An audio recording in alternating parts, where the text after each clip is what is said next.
लोग मुझे कलेक्टर कहते हैं, लेकिन मेरी जिंदगी का सबसे बड़ा अधिकारी ये इंसान है। जब मेरे पास फीस नहीं थी, इसने अपने सपने गिरवी रख दिए। अगर आज मैं इस कुर्सी पर बैठी हूँ तो उसकी नींव इस आदमी की मेहनत, भूख, पसीने और विश्वास से बनी है।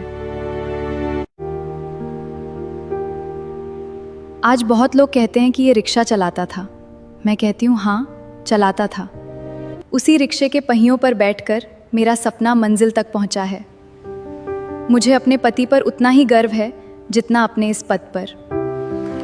उस सुबह गांव की कच्ची सड़क पर धूल उड़ रही थी। सूरज अभी पूरी तरह निकला भी नहीं था, लेकिन राघव अपना रिक्शा बाहर निकाल चुका था। उसने पहियों में हवा देखी, हैंडल पर बंधा पुराना तौलिया सीधा किया और मुस्कुराकर आंगन में बैठी अपनी पत्नी से बोला, सुनो, आज शहर में भीड़ ज्यादा होगी, शायद कुछ ज्यादा कमाई हो जाए। वैदेही किताबों में झुकी हुई थी। उसने सिर उठाकर हल्की मुस्कान के साथ कहा, तुम हर रोज यही कहते हो। राघव हंस पड़ा। और हर रोज भगवान से यही मांगता हूँ कि तुम्हारी पढ़ाई कभी न रुके। वैदेही की आंखें भर आईं। मेरे लिए इतना मत किया करो। अगर तुम्हारे लिए नहीं करूंगा तो किसके लिए करूंगा? इतना कहकर वह निकल गया। वैदेही देर तक उसे जाती हुई देखती रही।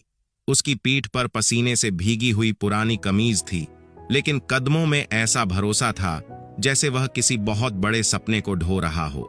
दोपहर तक राघव शहर की गलियों में लोगों को ढोता रहा। कोई जल्दी में था, कोई किराया कम देने की बहस कर रहा था, कोई उसे नाम लेकर भी नहीं बुलाता था। अरे रिक्शा वाले, जल्दी चला। राघव बिना कुछ कहे पैडल मारता रहता। एक यात्री ने पूछा, इतनी मेहनत क्यों करता है? घर में एक सपना पढ़ाई कर रहा है, क्या मतलब? मेरी पत्नी आईएएस बनना चाहती है। रिक्शा वाले की पत्नी कलेक्टर बनेगी? सपनों का कोई पेशा नहीं होता साहब।